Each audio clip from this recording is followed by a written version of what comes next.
The 2016 presidential election saw a result that surprised many. Project the winner of the presidential race. CNN projects Donald Trump wins the presidency.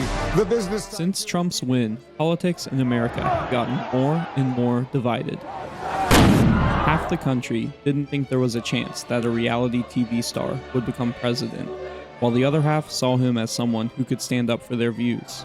Sorry to keep you waiting. Complicated business. Complicated. To find out more about why we seem so disconnected and divided from one another, I started looking into different theories, eventually leading me to echo chambers.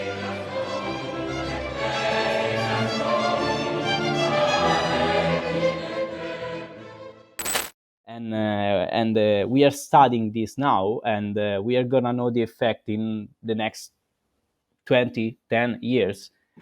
So to find out more information on echo chambers, I reached out to Italian researchers Matteo Sanelli and Alessandro Galeazzi, who study echo chambers and how they affect us. That's something that can happen to everyone in different aspects of our life, I think.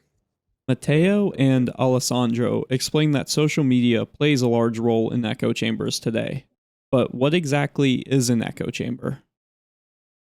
Everyone has different opinions, thoughts, and ideas.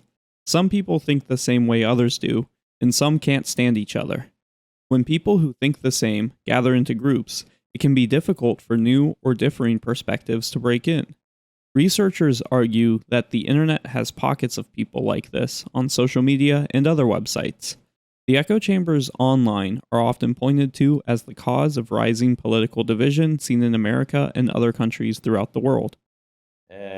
If I can give you an example about a study I did about the 2016 election and 2020 election, you see that from 2016 to 2020 U.S. presidential election, the polarization increased quite a lot. Okay. Humans let's say naturally segregate, or not segregate is a bad word, but divide into communities. So this is something natural because we follow homophily, and we like to be with similar peers, and from time to time be exposed maybe to different things and maybe discover something new. It's an ongoing process. I think that everything is driven by two things. One is selective exposure, and the other is confirmation bias. This is like confirmation bias and selective exposure describe how humans have a tendency to look for information that reinforces their ideas and avoid information that disproves them. Over time, if you keep avoiding ideas and people who disagree with you, you can end up having a circle of people around you who share all of your beliefs. Echo chambers are largely considered bad because they distort your perception of the world and the people around you. Living in one can make you less empathetic to people with different beliefs, leading you to demonize others more and more. The Filter Bubble by Eli Pariser touches on a new cause of echo chambers that is a side effect of the internet. Concerns with filter bubbles have been around for over a decade. The Filter Bubble came out in 2010 and touches on the same concerns we have today. Early on, writers like Thomas Friedman thought the internet would connect everyone across the world and bring us closer together. According to Pariser, the internet changed when it got too big not to be filtered.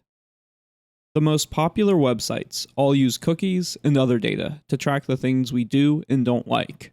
As we keep using the internet, our experience becomes more and more tailored to our preferences.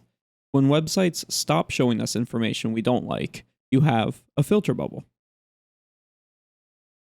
So a filter bubble rise because the objective of social media companies to keep users on their platform, and so they want to give you a tailored experience. Otherwise, you will leave. So if you are on a social media and you always see things you don't like, you may think that social media is not the right place for you. Yeah, maybe if they, as you said, if they, if you start providing people that don't want to see one side of the information, like the other side of the information, maybe they just leave your platform, and this is like a sort of self-ban. So because if you are in a place you don't like, you will leave essentially. Echo chambers online are also breeding grounds for fake news and misinformation. Sites like Facebook can ban people who post misinformation, but they end up going to websites like Parler or Gab. Related to echo chambers that we like to call them echo platforms. So it's like an echo chamber leaving a social and appearing somewhere else in the infosphere, which is in another social media platform. And there are several Echo chambers and echo platforms are seen as places where extremism can grow. People started calling algorithms on sites like YouTube far-right pipelines after the events in Charlottesville in 2016. But recently, papers have come out that claim echo chambers and their effects online are exaggerated. My paper is that this is misleading because the data are so limited. This is Dr. Grant Blank from Oxford University's Internet Institute. Dr. Blank co-wrote a paper called The Echo Chamber Effect is Overstated. The political information is transmitted through many channels, and social media is only a relatively small part of that. Twitter is an even smaller part. And when you look at the entire ecosystem of including television, talk radio, newspapers and magazines, online political websites, online websites of newspapers and magazines, and so on, podcasts. If you look at that entire ecosystem, you find that there is essentially no echo chamber. That people say that they encounter ideas they disagree with on a regular basis. They say they check out ideas that they might disagree with on a regular basis. They say they encounter ideas that change their minds on a fairly regular basis. So this is why we're saying an echo chamber is overstated. In my talk with Alessandro, he mentioned that just being exposed to counter information may not be enough on its own. I mean, the point is that even if you see something different from your belief in your timeline, it's with high probability, at least from what we see from our study, with high probability you will interact with other people that have the same belief. So while we cannot assess the difference between like an active consumer and someone that is just seeing a bunch of link and scrolling down a bunch of articles, you don't have like interaction with randomly with other people, like not randomly, uniformly, let's say, with other people with different beliefs.